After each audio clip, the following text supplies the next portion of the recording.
بيكم ورمضان كريم عليكم جميعا. كلنا أو أغلبنا أول حاجة بنعملها لما بنصحى وآخر حاجة قبل ما ننام هي إيه؟ تمسك الموبايل. بنتفرج على الانفلونسرز، البلوجرز، المشاهير، وبنشوف حياة البراندات، اللبس الغالي، السفر، العطور. ساعات كتير بيجي في بالنا سؤال: يا بختهم، يا ريتني كنت عايش الحياة دي. بس اللي احنا مش واخدين بالنا منه ان التاريخ الاسلامي كان فيه اول انفلونسر حقيقي، شاب كان ايقونة الموضة والجمال والغنى في مكة كلها، كان الترند بتاع قريش. اي حد عايز يعرف ايه الجديد في اللبس او العطور لازم يشوف مصعب بن عمير. حكايتنا النهاردة عن الشاب اللي كان عنده كل حاجة بيتمناها اي شاب في عصرنا وسابها كلها بمزاجه. أهلا بيكم في أول حلقة من برنامج مراية الصحابة. فاصل وهرجع لكم تاني.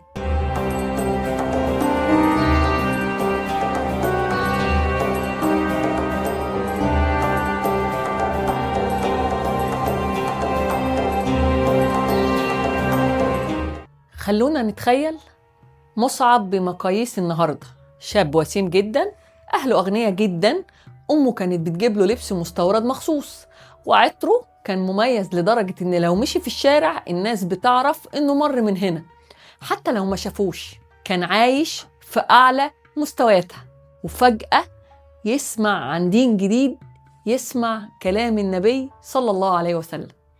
وهنا كانت لحظة الاختيار، اللحظة اللي قلبت حياته.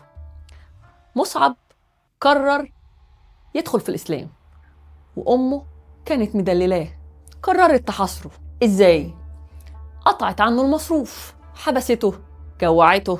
تخيلوا شاب مرفه جدا فجأة يلبس خيش وجلده يتقشف من كتر الخشونة. طيب ليه عمل كده؟ علشان لقى حاجة أغلى من البراندات، لقى قيمة ومعنى لحياته.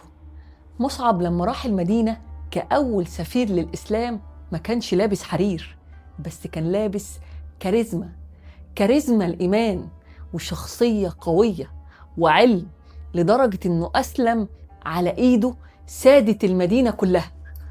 طيب إيه علاقة مصعب بينا النهاردة في 2026؟ إحنا عايشين في عصر ضاغط جدا، عصر المظاهر.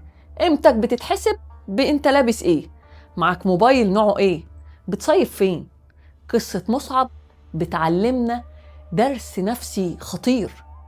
قيمتك في اللي جواك مش في اللي عليك. هو ساب الرفاهية بتاعته، واحنا كمان محتاجين نسيبها.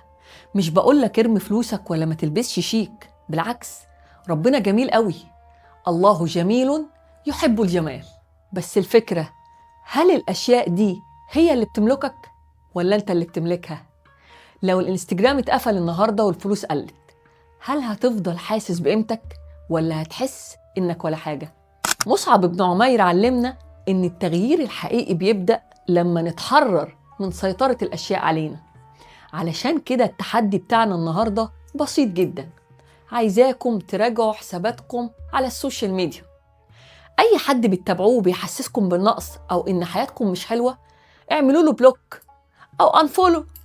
رمضان بس ركزوا إنكم تتابعوا ناس بتضيف لعقلكم وروحكم.